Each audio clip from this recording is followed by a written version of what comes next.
Do you prefer doing interviews before show or after show? Or doing interviews? I don't do interviews at all. It depends on what type of mood I'm in, you know. I mean, we have a good relationship with you, you know. We've talked before, so it's not a hostile interview situation. A lot of people want you to defend yourself, or they don't understand the band to begin with, so I prefer just to avoid those type of interviews, but, you know, MTV is always understanding and supportive. Twiggy, how much have you grown up from the time when the first time we met you in the Portrait of American Family? A lot of experience and... Well, the warts have added to my growth, yes. That's the only growth I've gotten, is warts. And you? It's like fast growing up. Musically, I mean, everybody, I think Antichrist Superstar is the album that we've always been, you know, working to create. I think it's, you know, the definitive example of what Marilyn Manson represents musically and lyrically. So I feel like, you know, we've grown a lot, but I don't think we're done. I don't think you ever stop evolving. Ya volvemos en Hora Prima con más de Mr. Manson.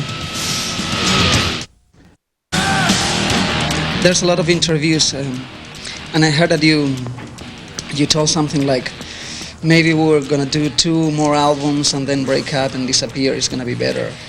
And there's gonna be lots of albums for the future, or you're not sure? I think he might have been referring to the notion that,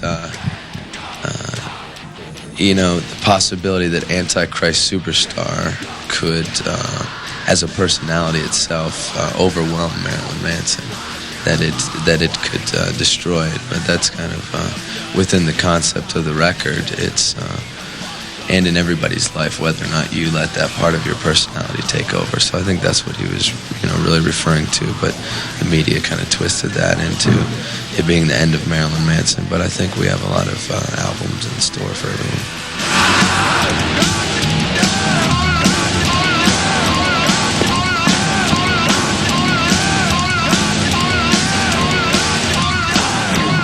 I just received like 2 papers in the entrance, like those papers of this like hardcore Catholic people.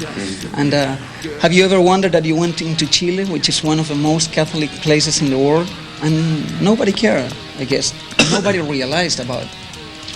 Well, I don't think that what I have to say is necessarily that I disagree with the beliefs that are in the Bible, but I don't like the way that America takes Christianity and it makes it victimizes people, makes them feel guilty for being who they are, and that's the difference with, you know, other countries. I think people are more sincere and honest about their religions, and I respect that more.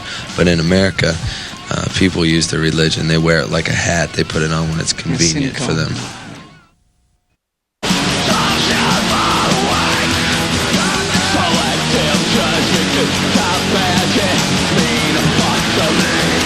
You started the tour in Chile, so I don't know, then Argentina, it was like a feeling of triumph, like being recognized, people, like beautiful people playing live, triumph, like being, wow, I mean...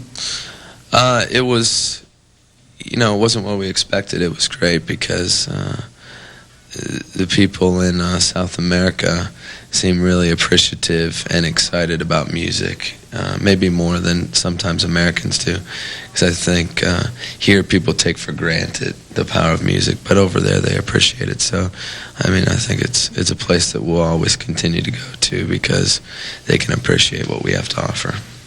Twiggy, what do you remember about Latin America? Something... Whiskey and speed. Whiskey and speed. And wine. Did you have good wines in Chile's? Whiskey was better than speed. Yes, they did have good wine in Argentina, but I ended up drinking the water like I wasn't supposed to, and I got sick. That was the last time when I missed the interview with you there. Yeah, there was a lot of Argentinian press over there that were kind of upset.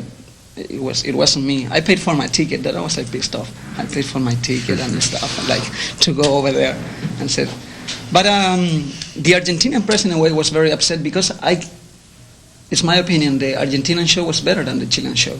the reaction of the audience was like much more wilder. So the people were expecting a lot of people that know a lot about Marilyn Manson. So there's no time for apologies. I missed it. Well, I was sick and I didn't want to have to end up taking a on the interviewer, so I spared you guys the trouble. The millennium, the idea that I got from Antichrist Superstar is rebirth. You think that's the key? There's going to be a lot of tension in 1999. So. Well, I mean, everything that I suggest, a lot of people misconceive it as being very negative to, the idea of the apocalypse. But I see it on a mental level that people kill off their old ways of thinking and embrace new ideas and feel good about themselves and believe in themselves.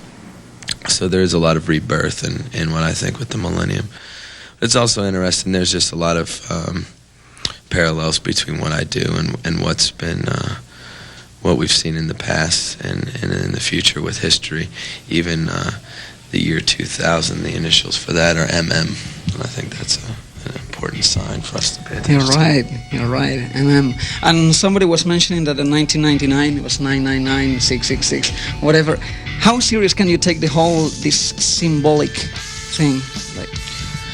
I think it depends on how in touch you are with your subconscious. If you pay attention to your dreams, you pay attention to the signs that the world gives you, then the universe kind of opens up and things become more apparent to you, and you start finding the answers. So it just depends on how open-minded you are.